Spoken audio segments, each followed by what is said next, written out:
Good morning, friends, wherever you might be. Maybe it's afternoon for you, but welcome to today's Cichlids and Coffee. You're having a cup of Joe like me, and ideally drinking out of one of these cups. That's a good cup of coffee. So, welcome everybody, and welcome to some of the early birds. I know we had Neil was on there pretty early, was all by himself, getting into a conversation with himself. And but Neil, thanks for arriving early. If you don't already, and I think maybe you do, but if you don't, Neil, and would like some stickers, let me know. I'll send you out some stickers. We've got the new, I've got, of course, the Cichlid Shack stickers you can see here. And I also have the stickers for the Garage Gang. See if you can see those, but you can see it on the t-shirt right here. So we got the sticker collection continues to grow. Some of them will probably be phasing out over time, but if you'd like some, Neil, just send your mailing address to ben.o.cichlid@gmail.com, and the moderators can go ahead and share that as well. If you can let me know how we are on sound and video, and let me know how that's looking, I would appreciate that. And how's the sound and video check? Hey, GP, good to see you here. And looks like our moderators, GP, Jon, Denny, great moderators in the house. And I'm looking at the chat here. Fishman Marcus is here. Noise, N-O-Y-E-S, Noise Media Productions. Hello to you. And I think it's Florida New York Fish. It looks like flying fish, but Florida New York Fish is here. FLNY Fish. Good to have you here. Amber Key's here. Hello, Frank. ¿Cómo estás, amigo? Mucho gusto que en verte aquí. Michael A. is here. Kevin Malloy, good morning to you. And the list goes on and on. Z-Zip. Hey, Z-Zip. Glad to see you back. And Cat Sailor. Hey, Cat. Yep. I'm hoping for a miracle tonight with the Dodgers. I grew up about 2 blocks from Dodger Stadium. What used to be Stadium Way, I think it's Vin Scully Way now. But yep. I bleed Dodger blue, and I was suffering there. But the last game revitalized my hope. Amber Key, good to see a Hispanic mechanic. Hello, my friend. Rita, and street artist extraordinaire. Love that name. R. Baglio, Brian P., David Martin, Tepepno 198X. Tepepno, what does 19X mean? Can you share that, or is it something secret? All right. Hey, Joe. Joe's here. Provenzano. What kind of coffee do you actually drink, Joe? I drink the strongest, darkest, oiliest, organic French that you can buy. And in this case, it's from a company called Cichlids Coffee, and they ship it to our house. And we're snobs. We're coffee snobs. We grind the beans, all that sort of stuff. And that's the way my wife likes it. And hey, Michael. And, you got your stickers. Good. I'm glad, Michael, you got your stickers. And David Martin says, and GP AV is great. Okay, excellent. Sound and video, great. Gotta know. Sometimes you just don't know. All right. So, more people are jumping on. Looks like we're up to about, what do we got? About 80 people. We got a few likes on there. And hello from New York City, Sean. I used to love going to New York City. Haven't been there in a while. I had family living in Queens at one point. And anyway, love the city. Sharpies, Models, and Aquatics. Good to see you, my friend. And let's go ahead and Donald Fish Vibes. Hello, Donald Fish Vibes. And the Texas Fish Room is here. Adam Brown is here. Happy Saturday to you, Adam. And let's go ahead and get rolling here. Let's do the official start. The official start of the live stream.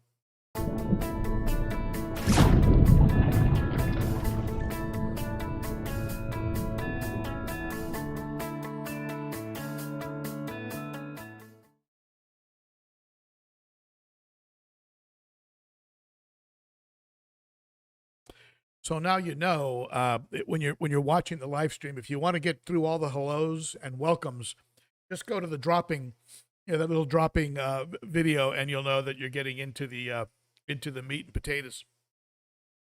And it's been a fun week. I've been treating the and I say that kind of tongue in cheek. I've been treating the tank behind me, this one here. Been treating this one for parasites. I have a Taiwan reef that was just shaking a little bit, kind of doing a little bit of a shimmy, not really eating, giving me a little bit of a stringy poop. And when you have parasites, some people may disagree with this, but in my case, I think if you have parasites, you have to treat the entire tank. And because they just spread like crazy. I mean, these fish are taking the poop of other fish and putting it in their mouth and spitting it out. I mean, it's probably cross-contamination across the board. So just to pull one fish out and treat them, and then your chances are the other fish have it too. So I'm doing a para-cleanse cycle on this tank here. And then after I see that Taiwan reef has recovered, I'll probably start the clock again on the quarantine, and then transfer them over to this tank here. And I'm very anxious to get them over. I'm very anxious to see how that ends up working out. Adding six fish that are larger on average than every fish in here by about maybe a half inch or more. So adding 6 large fish. So they're the new kids on the block that normally in a cichlid tank would get picked on, but these are bigger fish. So it's going to be an interesting experiment adding bigger fish to a tank and watching how the established fish, especially the more aggressive ones like the dragon blood, you see them here, and also the phoenix, watching how they react to these new fish that are bigger. I mean, are they going to bully them? Are they going to, and how fast is it going to be before that flips around and the bigger fish establish dominance? So it'll be a very interesting experiment. Once that tank empties out, this tank here, once it empties out, not sure what I'm going to do with that tank. We'll see. It may continue to be a hospital tank, maybe used as a quarantine tank. I am going to be getting a Fusco. The Cichlid Shack has scored some F1 Fuscos. Beautiful fish, one of my favorite cichlids. So I'm going to be getting one of those sent over, and a few other fish. So I'll probably put them in there for a 30-day quarantine like I normally do, and then add them. A little reluctant to add one fish at a time, but Fuscos are pretty tough. They're pretty tough fish. Part of that Nimbochromis. They're part of a family of fish that are pretty hardy, pretty tough, and I think it'll do okay. But really wanted to add a Fusco to this collection, and then I think, apart from, if I could get a hold of a Linny, if I could get that would be nice. I already have a Venusus in here. I have several of the fish that I really like in here already. So the collection will be, once I add another 6-7 fish, I think that'll be enough for this tank. Some of you would say to put 50 or more fish in here, in a 200-gallon with cichlids. That's maybe a little much for my taste, but getting up around 30, 35 fish, that take on good size, I think that's going to be fine. And I'll have other considerations over time, like adding more filtration, as the fish become bigger, maybe taking that 29-gallon sump and turning it into a 40 long, maybe even a 60. Maybe put a 60-gallon sump under there. So, of course, more fish mean more food, more waste. As they put on size, the dynamics of the tank change. And so you have to be able to change with that. And in the case of this tank, I'll probably be needing more filtration. A lot of these fish are going to be putting on a lot more size. So let's go ahead and talk a little bit about today's topic. Before I do that, let me see if you folks have any questions. Hey, Frankie. Frankie's here. No, don't load the tank up, Ben. Yeah, you know, I don't want to go with like 50 fish. I think that would be too much. Let's see here. I've never heard of Golid Farms. Never heard of Golid Farms. Chris Robertson, have you ever checked out the cichlids from Golid Farms? As you folks know, I have a channel sponsor, and give him a quick shout out. The channel does have, I'm in a sponsorship arrangement with the Cichlid Shack. They help me with fish, with tanks, with things like that. And they also offer special discounts to viewers. You get 10% off if you use Shack Attack 10, 10% off on all your food, all your meds. Doesn't matter how much you buy. If you buy fish and you go over $100, you can use Shack Attack 15 and get 15% off on the order. So just something to keep in mind. And a big shout out to the Cichlid Shack for being a sponsor. And if you're new to the channel, don't forget to hit that sub button. We flew past 40,000. Amazing. I would have never anticipated that. Over 40,000 subs, and let's power on up over to 50,000 now.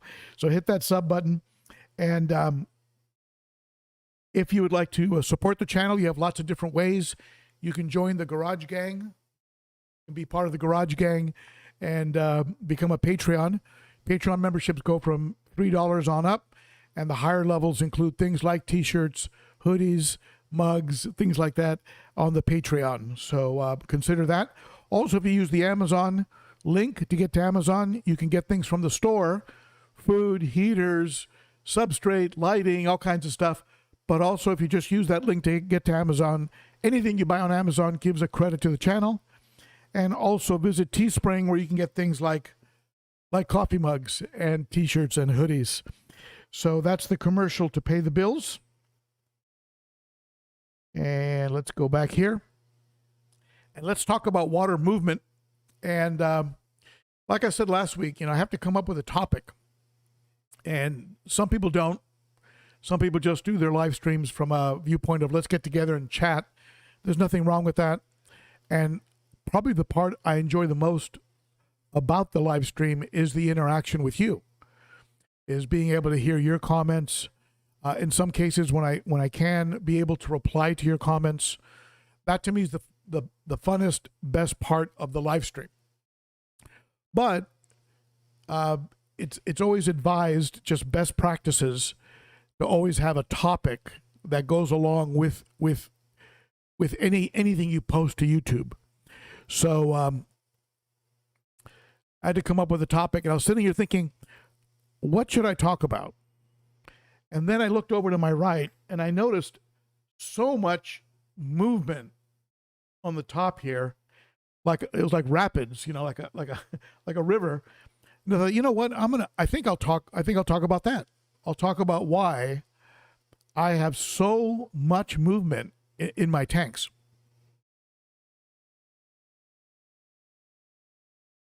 I certainly want to hear from you. If you have a lot of water movement in your tanks, I'd definitely like to hear if you do, and if you do, why? Why do you do it? And how do you do it? How do you create movement? Are you using powerheads? Are you using wavemakers? Are you using them high in the tank? Are you using them low? Are you using several of them? What size of a tank? I mean, share it in the chat. Let's go and exchange information here on your thoughts about water movement and how you chose to move the water around in your aquarium. I'd like to know about that. And the theme of the channel, always be learning, right? And we all learn from each other. A couple of the mottos that we have here. So definitely share, because I'd like to know. And I'm sure some people watching would like to know, either now or in the replay. But there's a few primary reasons why there's so much movement in my tanks. And the first one, and probably the most obvious one, and I've talked about this one, is that water movement breaks up the surface, and when you break up the surface, you allow oxygen to come in, fresh oxygen to come into the tank. Now, if there was very little water movement, the most oxygen-rich part of the tank would be certainly the top, which is why fish, when there's low oxygen and your fish are gasping, that's why they all will congregate at the top of the tank, because that's where they'll find the most oxygen. But when you have a lot of water movement going on, what's happening is you're spreading that well-oxygenated water, you're spreading it all over. And so there's a nice dispersal or spread of oxygen throughout the tank. So oxygenation, the adding of oxygen to the tank, that's one of the reasons I like to have a lot of water movement. Also, sometimes if you don't have that water movement, you can get these sort of areas in the tank where something is building up. I'm not going to say like an oil slick, because that's kind of gross, but you just get an area that's just still, and you start to get an accumulation of floating waste in that one area. I don't like that. I like the surface breaking up and moving, and anything that could possibly settle on the top to be eventually moved over into a filter. And that takes me to point number 2. Point number 2, why I have so much movement, so much water movement, is that water movement is vacuuming the substrate. It's not really vacuuming, but lifting up and moving waste towards the intakes of the filters. And if you look at my tanks, I don't really vacuum these tanks much. I leave the substrate alone. If you watch people like Father Fish, he talks a lot about that. I leave this 3, 4 inch, 5 inch substrate. I don't touch it, because bacteria is growing in this substrate, and so I don't stir it up. I don't try and get gas bubbles out of it. I've heard all of that is just sort of a urban legend. And if gas does escape from it, it just goes to the top and gas is off.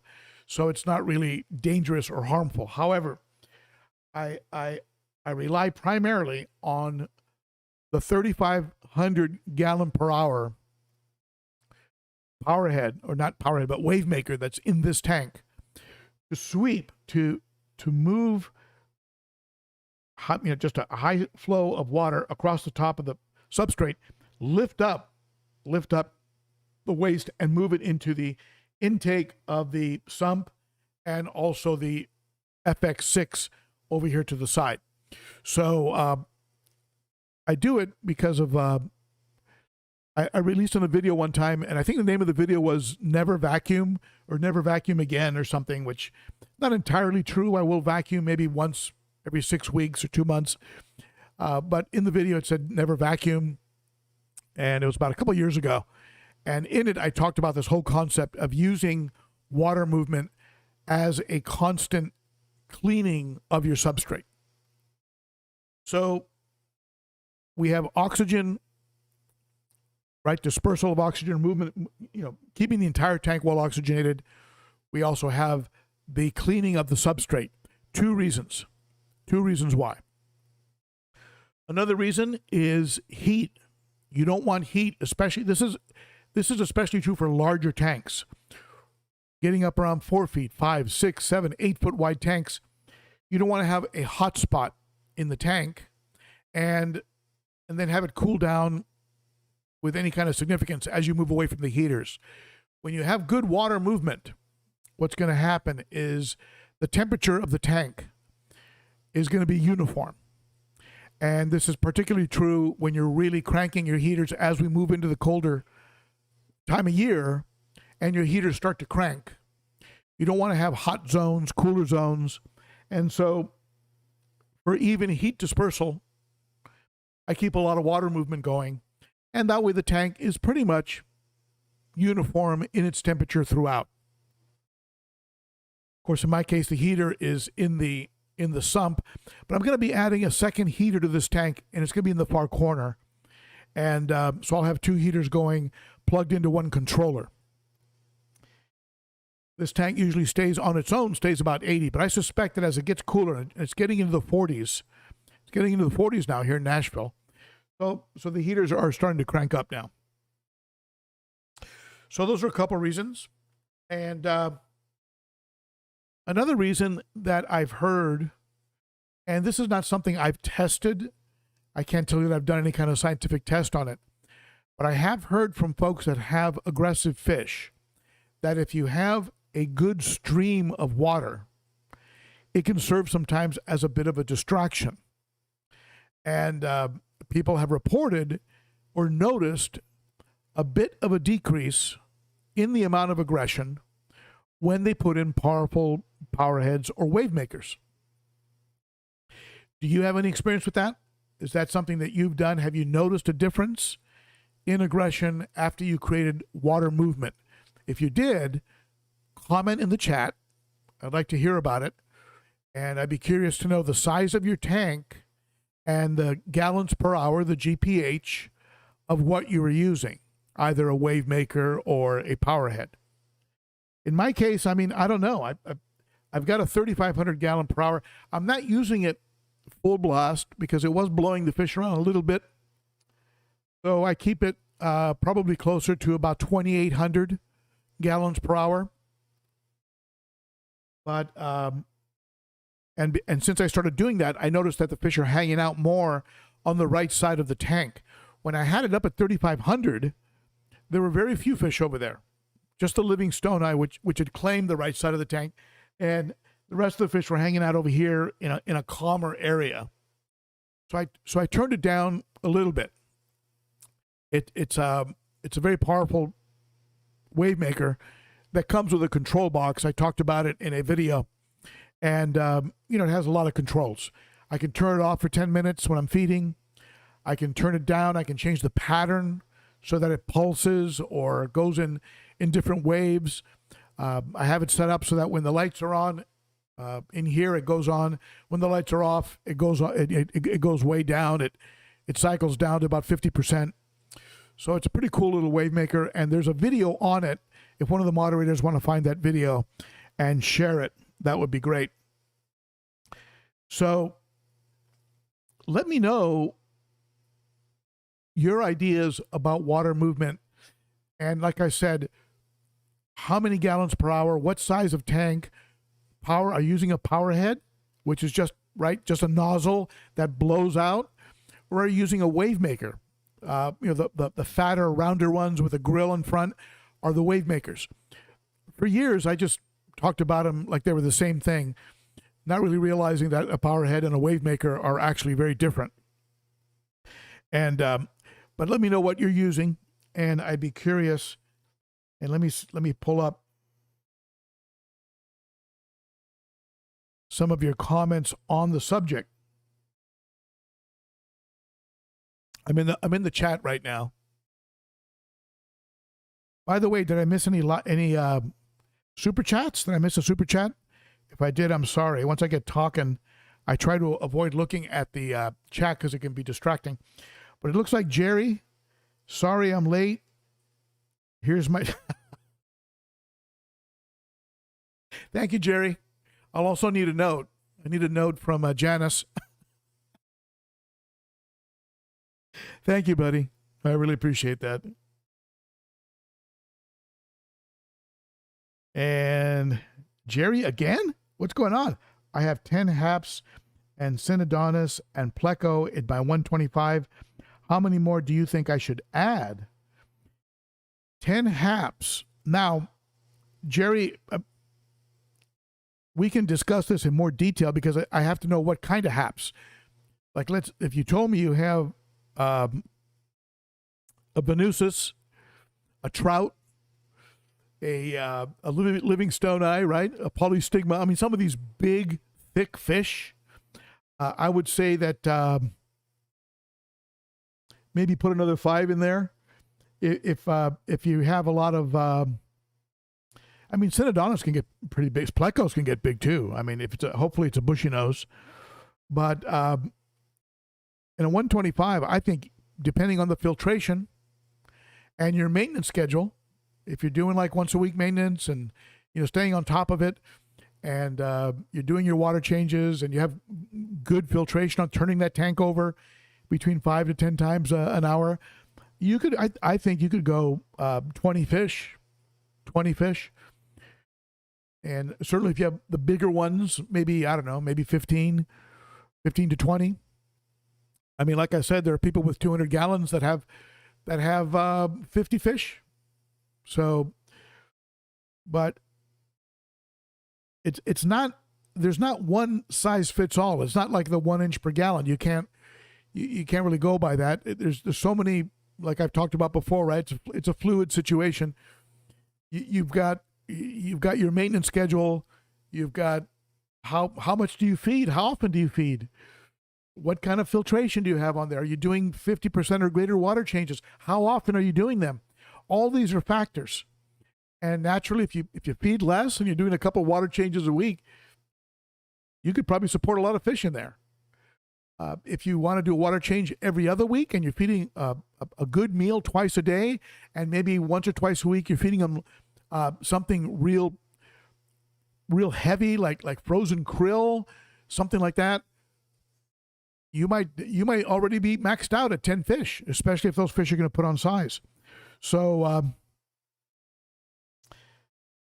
I wish there's no one quick, easy answer for these things. You got to think of all the moving parts, that are involved.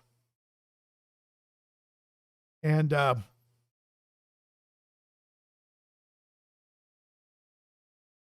right, so let's see here. Hey, Adam Brown, glad you're here.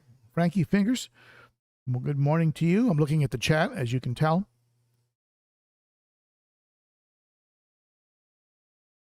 Sharpies, Models, and Aquatics has worms. What do you do for that? I mean, just give it a thorough cleaning. Is there a particular fish that would eat those worms? I had a tank one time that got these little white worms. Is that what you have? And they're just under the substrate. When you clean the tank or mess with the substrate, they all come up on the glass. I had that years and years ago in a 30-gallon tank I had many years ago. And they were annoying. They didn't seem to bother the fish at all. I never saw any of them on the fish. That would have been really concerning. Like a gill, like one of those gill flukes or whatever you call them.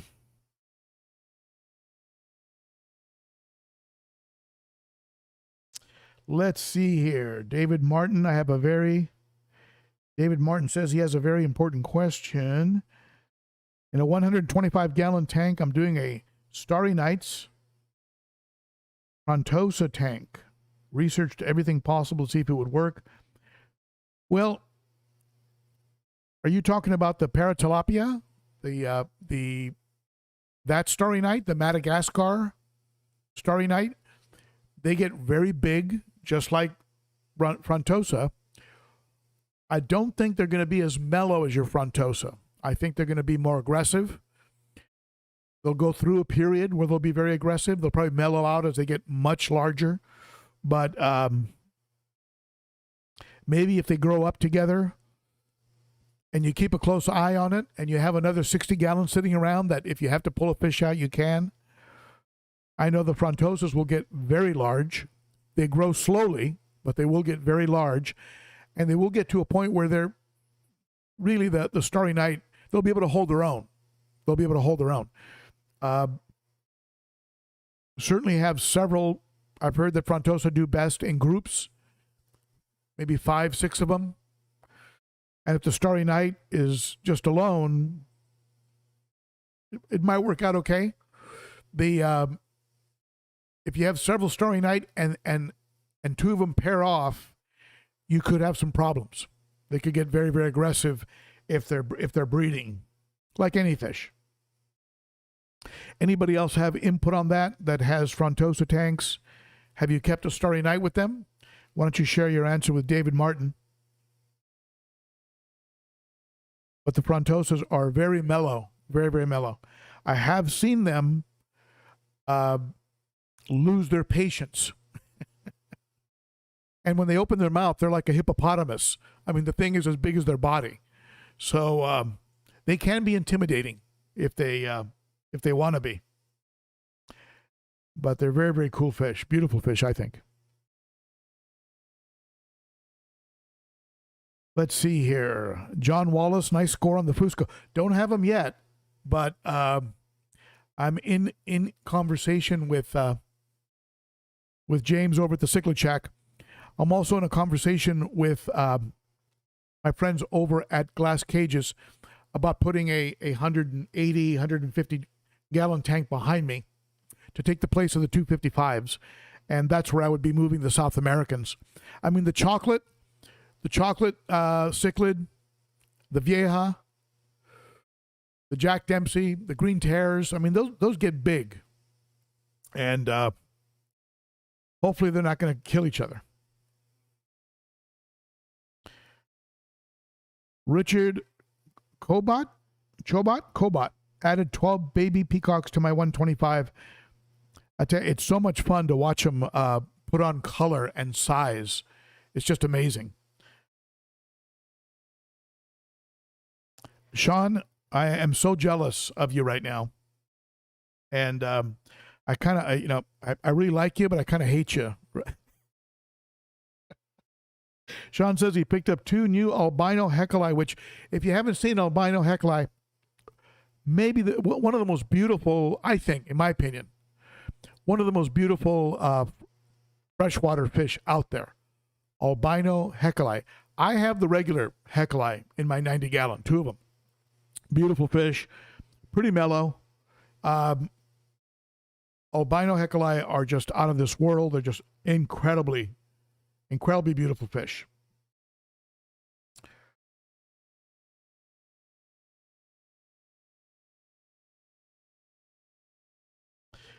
So Frankie is moving water with 704Bs, and when I was using the 704Bs canister filters, I would just simply set the outputs so they were almost out of the water, and it would create this powerful stream right across the top of the water.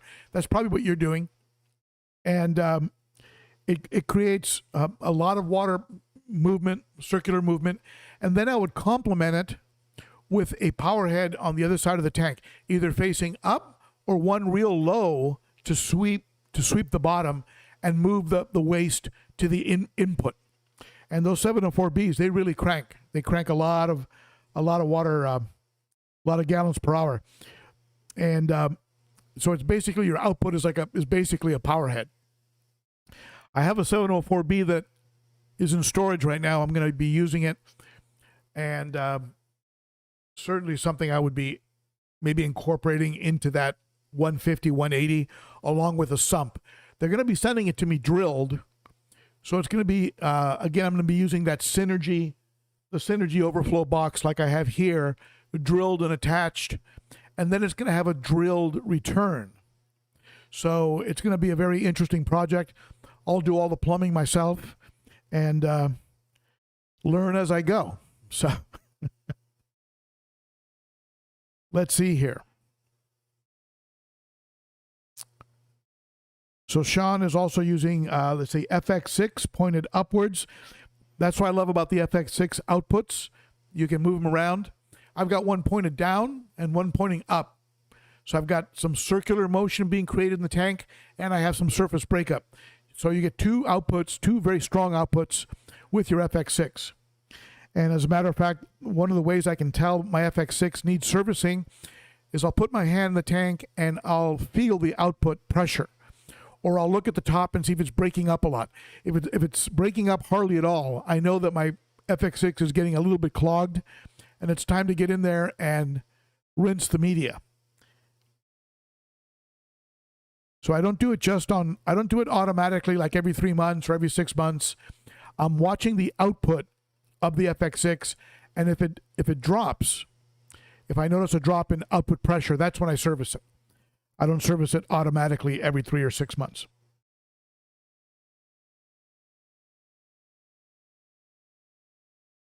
Jon Wallace is using the, for his 180, he has a wavemaker that sweeps the substrate, and he has 3 canister filters with outputs near the top. Okay, that's a lot of movement. What's the gallons per hour on that wavemaker, John? I'd be curious. Your GPH on that wavemaker. Yeah, you know, Sean, I'm doing the same thing.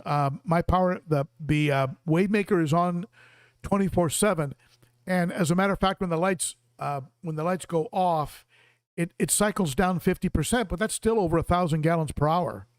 So it's running all the time. The fish don't mind. I mean, these aren't wimpy fish. They're pretty tough and muscular and.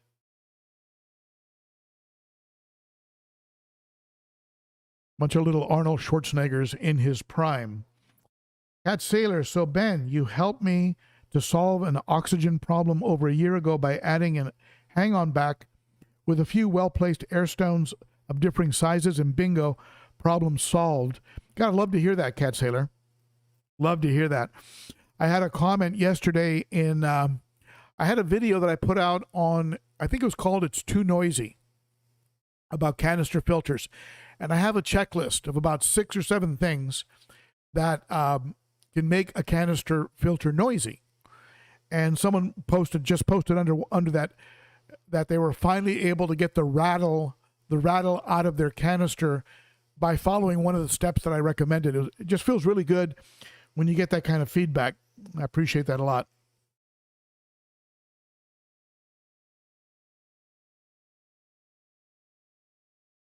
Oh, that's cool. Fishman Marcus, I build DIY filters with Marineland 550 powerheads and Arizona bottles. Place them towards the top of the tank and also use air stones in dead spots in all my 14 tanks. Wow. That's very cool. Probably saves you about what? About 80, you're probably paying 10 to 20% of what you would pay if you went out and bought like a prepackaged hang-on back filter, right? So, and it probably works better than what you could get. And Alec uses his powerheads or his wavemakers. Yeah, you do have random, and then you can also, apart from the random controls that some come with, you can also just use a simple hardware store $5 timer and just have it come on for several hours, several times a day. And that's how I control my lights. I just use those simple, $5 timers.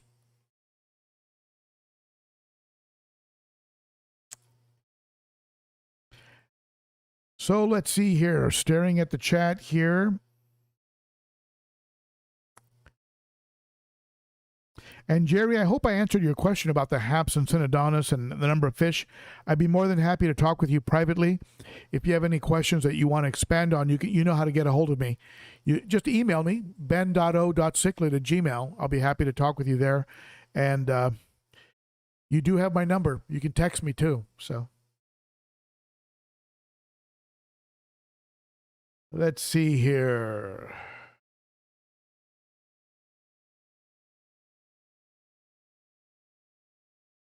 Interesting. Frankie says that light cancels out UV, best used in the dark. I'd never heard that before. So if you're using a UV sterilizer, you're saying that if you're running regular lights, that's going to neutralize the UV sterilizer?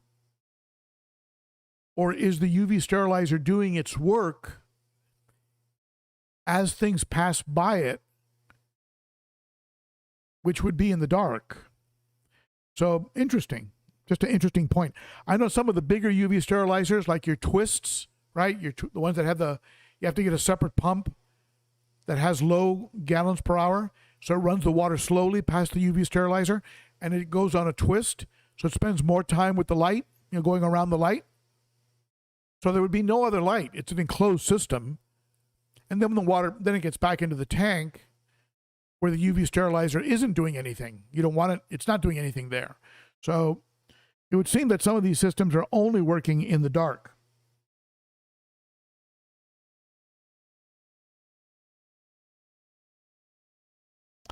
Yeah, our Baglio, there's three fish in this tank that are constantly asserting themselves.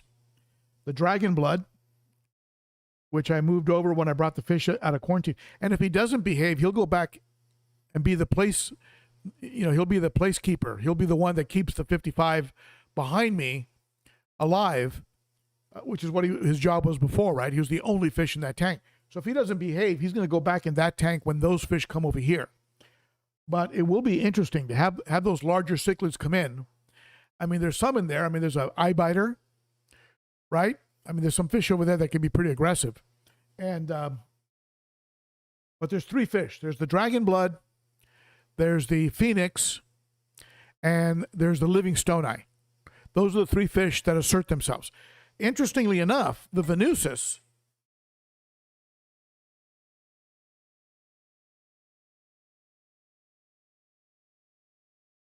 beautiful fish, Venusis. Look at the blaze on his forehead. But he behaves. He just kind of hangs out, just kind of mellow, doesn't get into anything with anybody. But things are going to change in here. I mean, that gar can be aggressive. He's going to get a lot bigger. This Bucanono down here, they tend to be pretty mellow, but he's going to get really big. And Hemichromis. Here's the living stone eye over here. Always blue, always fired up, always in what you call breeding dress. Which is funny. There's no females in here. But he just always likes to look his best. So always dressed up. So let's see here. Denny's Aquatics. On my 210, I used to use the sump with 4 adjustable outputs, 2 FX6s and a powerhead. So you had a tremendous amount of water movement and a tremendous amount. What you were doing is you had a tremendous amount of oxygenation going on too. So I bet you those fish were never gasping. They were never working their mouths except when they were eating or chasing or, so there's a tremendous amount of oxygen. I find that when you have oxygen, you have better color, better health. They're more active. And so it just makes a huge difference. Let's see here. So Tony is using powerheads with plastic bottles that are filled with polyfill. So these are, again, DIY filtration. You take a powerhead and you attach a bottle to its input, either below it, I guess right below it. Stuff it up with a little bit of floss, and then that's where the water comes in for the powerhead to stream the water out. And that's a great DIY filter.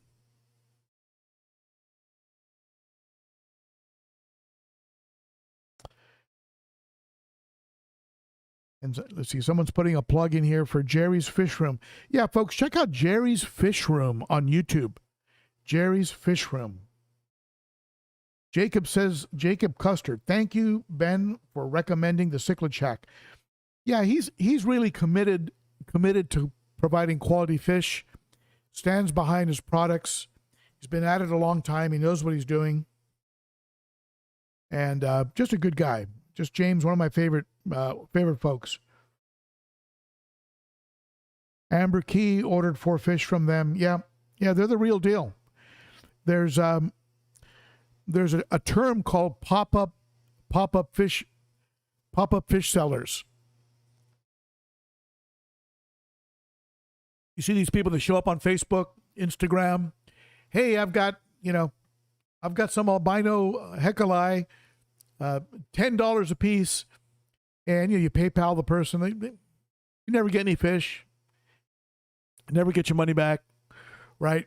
So you have these pop-up fish people that some are legit, but some are ripoffs. And then you have the well-established, they've been around forever, they've got a lot of skin in the game. They have 100 tanks, they've got a facility, and they're not going anywhere. I mean, those are the folks that I suggest, if you're going to do mail order fish, those are the folks I suggest you deal with, because they stand behind their product. They know the power of social media. They don't want people bad-mouthing them. So if there's a dead on arrival, there's usually no question. You just send them a picture. They replace the fish. Anyway, Cichlid Shack is the real deal. I actually have a video that tours the Cichlid Shack. If one of the mods want to do that, share that link, the tour of the Cichlid Shack. Fishman Marcus just started another tank, a 75-gallon, with 4 baby green Severums, 4 baby silver dollars, electric blue Ochart for the show fish using a Marineland 550 powerhead, DIY filters on both ends of the tank. That's a beautiful combination of fish. Now, I have heard, and it is turning out to be true, that the green Severums can be the most aggressive Severum. Just something to keep an eye on. Keep an eye on the green Severum. Maybe because you have so many, it's going to spread it out, and you're not going to have a problem. I have a green Severum in the 90 right now. I'm going to turn this camera for you.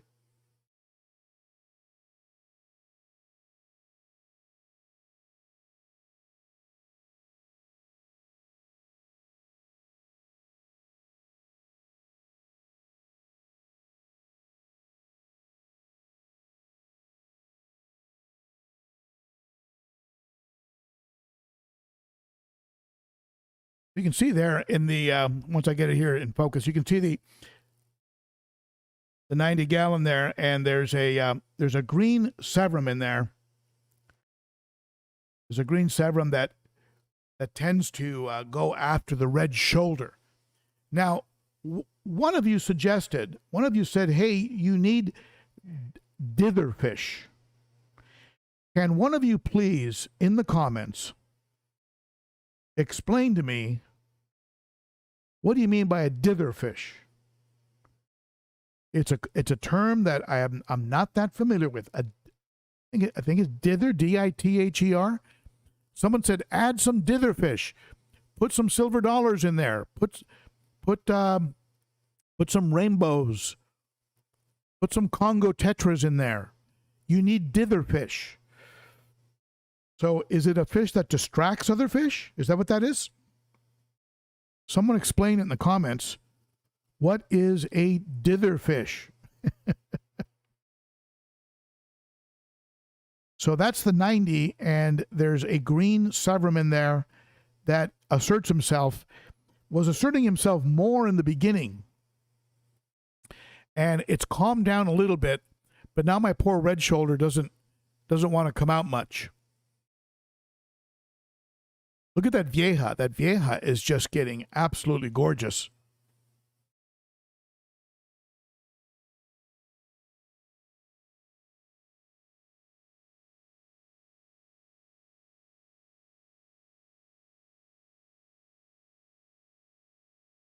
Here's the 55 that I just released the video on, where I went over and talked about each of the fish. And the fish in that tank are just really thriving. Those big Nicaraguans are going to have to come out. The Nicaragua cichlids, beautiful cichlids once they get older and put on size and color. And those are going to go to the 90 pretty quickly. I'll probably let the 2 gold Severums and the electric blue Ocharas and the 2 chocolates that are in there, I'll let them hang out in there longer and put on more size. But when I move those Nicaragua fish over, are they going to be dither fish? Is that what they're going to be? Are they going to be dither fish? Again, Am I understanding what's meant by dither?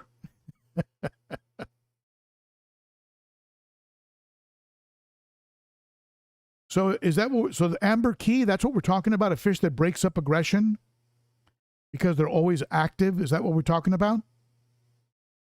That's what we mean by dither fish? You see, I'm always learning here. I'm learning with you. Can you make out those little teeny green tears? The three of them in there that I got from Brandon, he calls himself Brandon, the blind fish keeper. You got three little guys in there. Let me see if I can actually get them.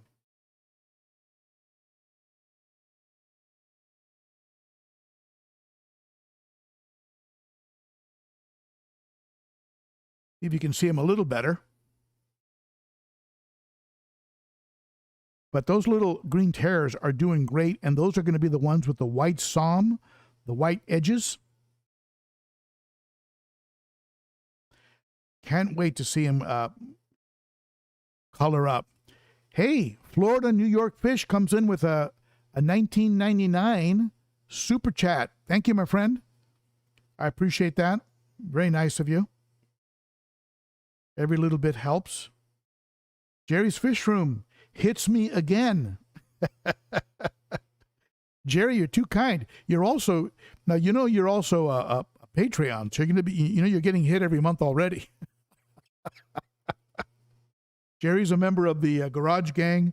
He is a Patreon member, and is throwing money into the pot here in the live stream. Thank you, buddy, and thank you, Florida New York Fish. Dithers are fish that move around to make other fish feel safe and distract. You know, the Buccochromis notatania. The Buccochromis notatania in the 210 would qualify as a dither fish. I call him the Energizer Bunny. He never stops swimming. And those Nicaraguans, the Nicaraguans, are always active in that 55-gallon. The red-spotted gold severums, they can kind of hang out and be still for a while. The chocolates, they can end up going into the plants and just sort of chilling. You don't even see the chocolates on there right now, but they're in there. You can see the green tears. They swim all over the place. They have no fear. They're teeny, but they can't fit in anybody's mouth.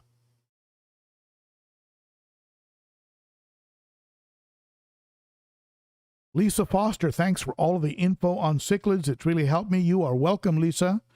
I appreciate that. And Alex Dewar says that they are arbitrary group of fish to help reduce innate timidity and aggression, as well as to promote normal social behavior in other fish. Great definition. Thank you so much. And Denny talks about schooling fish, stay near the surface, distract cichlids. Okay, I'm getting an understanding here.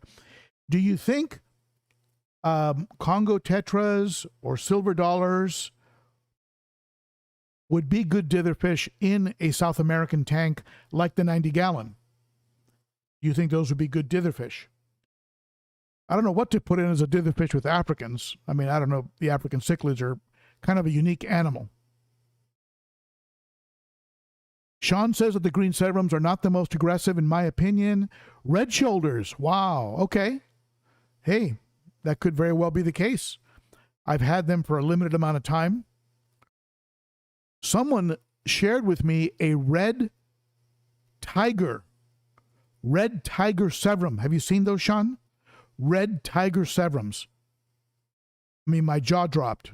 Absolutely beautiful severum.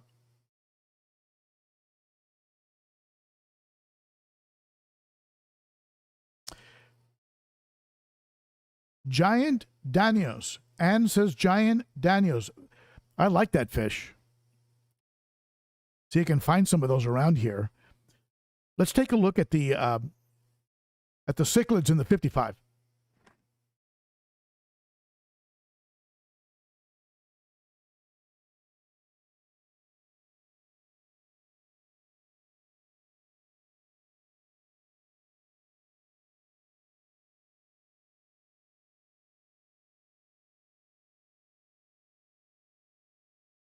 You can see those fish are way too big for a 55-gallon.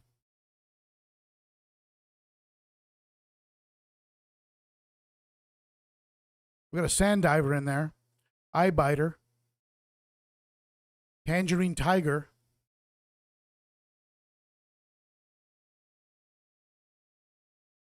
beautiful fish.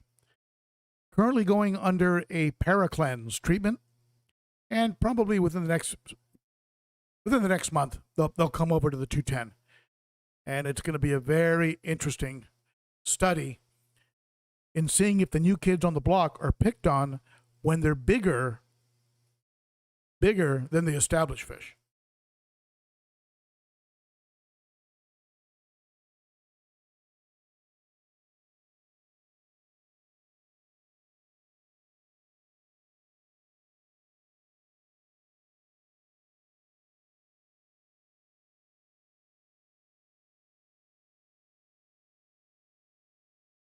Back in my chair.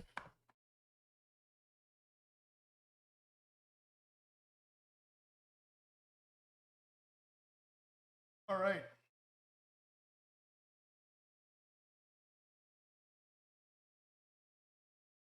You know, these microphones, you have to practically have them pressed up against your mouth to get the...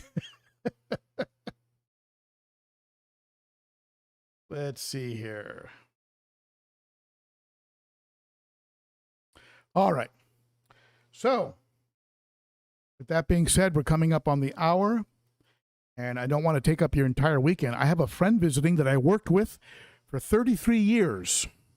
For 33 years, I worked with this one fellow, and he's visiting.